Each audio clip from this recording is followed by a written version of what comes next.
Welcome to Notes 2.2, Society and Culture in the 1920s, for Miss Richardson and Mr. Culhane's American History class.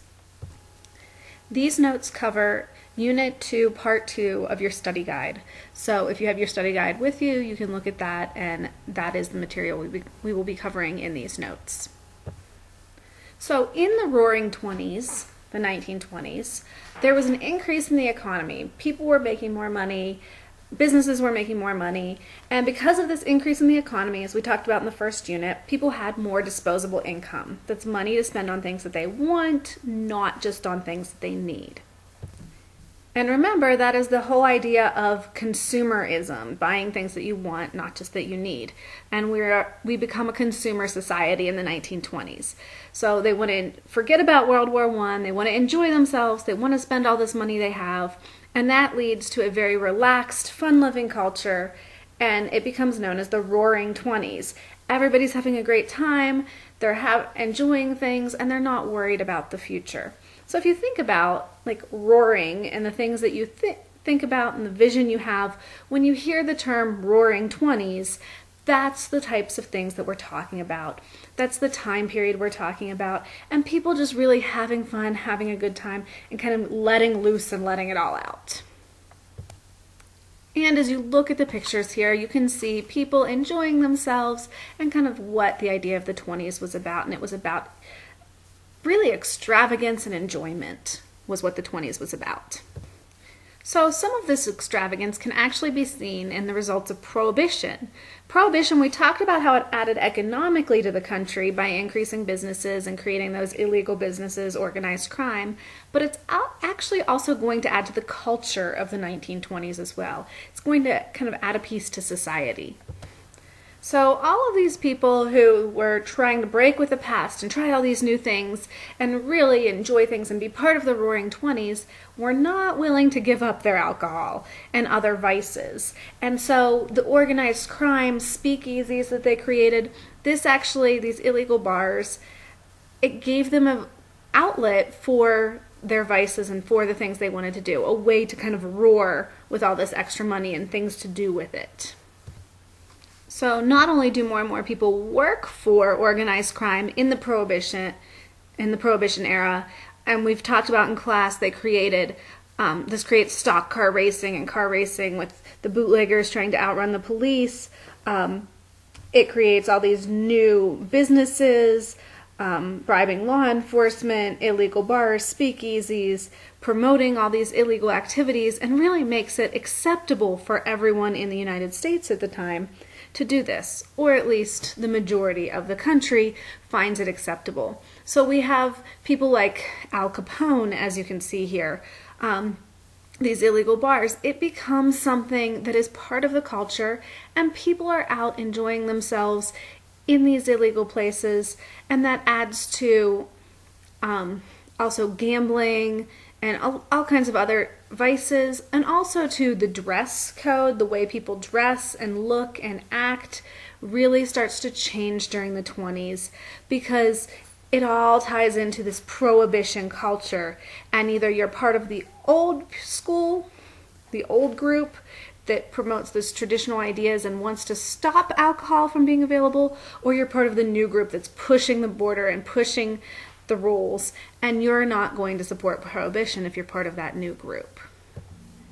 Now, some of the people who are part of that new group are women, and during this time there are lots of women who start to break with tradition, and many who want to remain the same. So there are many women who want to stay the same, but there are a lot of young women who want to change, want to challenge the status quo.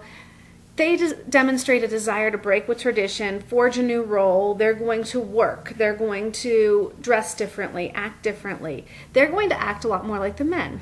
These women are called flappers. So when we talk about flappers, we're talking about kind of the new generation of young women during the time period. They would go out to speakeasies. They would drink alcohol. They would smoke. They would dance. They would listen to jazz. They would actually wear short skirts and show off more skin. Notice that their skirts are above their knees. These young women were challenging what the norm was. Short hair, hats, looking very different. Like I said, showing off a lot more skin with their clothing, drinking, being just much more risque. In fact, we talked about in class Betty Boop and how she was the cartoon that kind of showed the flappers. And so we saw this change in attitude, this change in style during the 1920s of people wanting to break with the past. Now, it's not only women wanting to break with the past, but really a lot of different groups in society. And so one of the best examples of the conflict between the old traditions and the new ideas in the 20s is called the Scopes trial. It's also known as the monkey trial or the Scopes monkey trial. So the Scopes monkey trial was basically, it was about a teacher, John T. Scopes. And John Scopes was a biology teacher in Tennessee. And during his time as a biology teacher, he chose to teach evolution. Evolution was actually outlawed from being taught in schools by an act in Tennessee at the time. And so John Scopes was arrested and he was fined. So he lost his job and fined for doing this. Now, you may be thinking, what? Fined for teaching biology? My biology teacher teaches that all the time, evolution. But in Tennessee at the time, only creationism was allowed to be taught. So Scopes was taking this new idea from Darwin, remember we even had social Darwinism coming up, and teaching it. And so the trial is about, was Scopes allowed to do this? And it became a huge trial all over the country, people coming into this tiny town in Tennessee for both sides and arguing and fighting over which side it should win. And in the trial, we have two very famous lawyers, William Jennings Bryan and Clarence Darrow, and they are representing the opposing sides, both very eloquent, and arguing this case. Now, Scopes actually loses the case. He ends up being fined $100, but it really brings the idea and brings to the forefront this idea that we as Americans in the 1920s were very split. Were we going to go with these new ideas and these new thoughts and theories, or were we going to stay in our traditions and our beliefs that we had held for hundreds of years? And so you really start to see the change in the split here during this time, and the Scopes trial really shows that split. So not only does the Scopes trial show this, but so do flappers and just the changes we're seeing. Now, this is a good example of the clash between old and new, but we also still have clashes between white and African American society. So flappers and gangsters are creating a new white society, a new culture for white society. Blacks in America are also experiencing a cultural revolution. So because of this idea of the Great Migration, which we'll get to in a second, we have all these new neighborhoods in northern cities that are full of African Americans. And these African American neighborhoods, the center of this renaissance, as we call it, is Harlem, New York, and a renaissance just means rebirth. And so the idea is that all of these African Americans from the South have moved to the same area and are now able to influence each other in the cities and really advance. And so it's a rebirth of Black culture, art, literature, music. This is where jazz starts. We have the Cotton Club is the most famous club during the time that everybody wants to go to. It's a great speakeasy. Jazz music becomes like the main music of the 1920s, and it all comes out of the Harlem Renaissance and Black culture. So we really see this melding of cultures, and African Americans start to take over some of the cultural pieces and really influence mainstream culture for the first time in American history.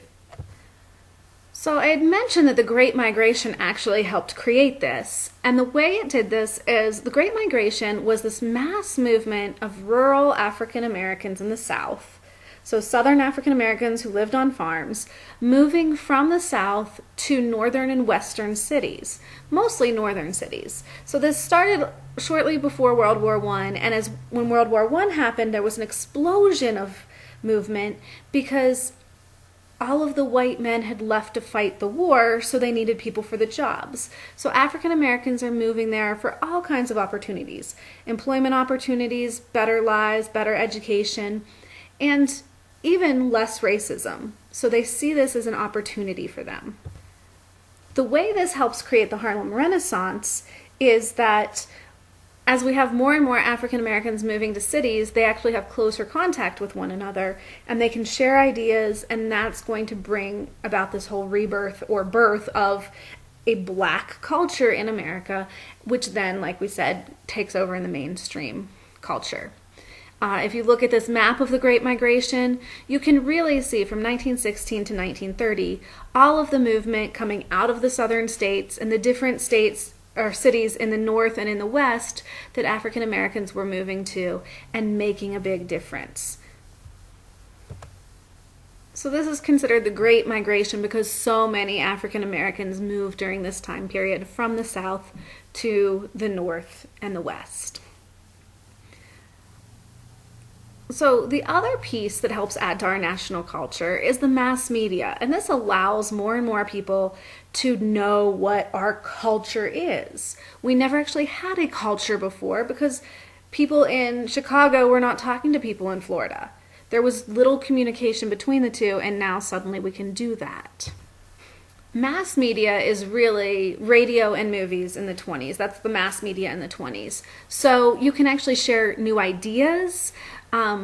Even just the way people dressed is going to be influenced by this because you see it in the movies where before you only saw the people around you. Now suddenly we have a culture, we have fashion, and these things are seen in the movies, in our advertisements. You hear about it on the radio, you hear the new music of jazz on the radio, and it really changes how Americans view society and the things that they see as important. So we create a national culture for the first time ever in our history. Part of this national culture is heroes. We end up with national heroes like Babe Ruth, Harry Houdini, Charles Lindbergh, Charlie Chaplin. So we have sports heroes. We listen to these on the radio. We have entertainment heroes. Charlie Chaplin is a movie star. Charles Lindbergh flies solo across the Atlantic Ocean, so the first Americans to do things. They're people that we want to know about, we want to see. So radio is extremely influential, movies are influential, and it makes a big difference in the culture and really adds to people knowing about the same things and caring about the same things, whether you're in California or New York. So if we had to pick one of the pieces of mass media that is the most influential, you'd probably have to go with radio in the 1920s.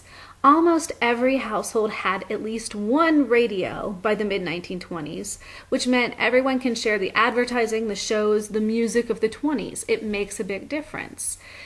And like I said, movies also help you share the culture. People become cultural heroes. You have Charlie Chaplin, you have all of the silent film stars that happened during this time period.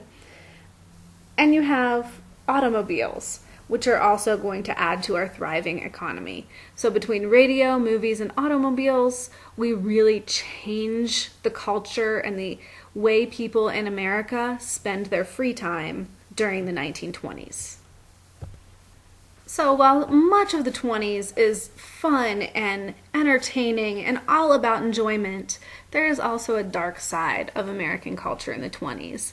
So not only do we have the rise in organized crime, which is also a dark side, but that also means the rise in murder, robbery, gang warfare, and that's a huge problem. So we have more crime during this time period. There's also a widespread issue of racism and discrimination. In addition to that, we have the Red Scare that happens that's part of this racism and discrimination. We mentioned the Red Scare earlier in Unit 1, but during this time, the Bolshevik Revolution had happened in 1917, and it pushed a lot of Russians out of Russia, and Russia had become communist. And so all of these Eastern Europeans and Russians coming into the U.S. actually raises the fear of communism and the idea that communism might spread to the U.S. in the United States and with Americans. So it increases racism and discrimination because we're worried about that, and we have these certain groups of people we associate with communism, Eastern Europeans and Russians in particular, and we don't want them in the US. So again, we still have nativist feelings, quotas, those sorts of things remain in effect throughout the 20s. So this fear of communism leads to more immigration restriction, and it also actually helps increase the membership in the KKK, the Ku Klux Klan, which we always think about as being anti-African American, anti-black, but they're also anti-immigrant, anti-Catholic, anti-communist, or anarchist, and they really start pushing their ideas. And what's interesting is mass media actually increases KKK membership during this time. Okay, stick with me because you may be thinking I actually lost it telling you that. But in 1915, a movie comes out called Birth of a Nation. Birth of a Nation is about the KKK. We'll actually watch a little clip of it in our class. But it actually gives the KKK their look. Those white hoods, the tall pointy hats, didn't exist as the KKK, shall we call it, uniform until after the movie. So the movie actually creates the KKK as a group and gives them cohesion and something they all believe in. So mass media actually increases discrimination by making these groups connected to one another and making them a cohesive individual group. And this cohesive individual group then, our culture is not just the good, but it's also the bad during the time period. Now, the KKK and anti-immigrant feelings actually help lead into this case that happens in the 1920s. It's the Sacco Vanzetti trial. There are two Italian-American immigrants who are also anarchists, and they're accused of robbery and murder in Massachusetts. So the two of them, like I said, are immigrants, and there's a lot of anti-immigrant sentiment during the time. And this trial is going to really show that and highlight it during the time period, how Americans treated immigrants. So there's very little evidence. One of them is arrested with a gun at the time they're arrested. The other is not. It's all circumstantial. There are no confessions. There are no witnesses. But the two of them are convicted and executed based on very little evidence. So this is Sacco and Vanzetti. And as I said, the two of them are found guilty. They are sentenced to death. They do appeal, and their conviction is upheld. And the two of them are executed. More recently in Massachusetts, they have actually been pardoned within the last 5 years or so, because they said the trial was unfair. And really it was, because they weren't being tried by a jury of their peers. They were being tried by a jury of American citizens, nativists, who didn't like immigrants. So a trial of public opinion, and public opinion was against immigrants and against anarchists. And so that was really why they were found guilty. So it really shows those sentiments and highlights that, the same way the Scopes trial highlights the difference between new ideas and old traditions in the 20s. So this ends the notes for Notes 2.2, Society and Culture in the 1920s for class. Make sure that you know this stuff and you bring any questions you have to class before you take the quiz.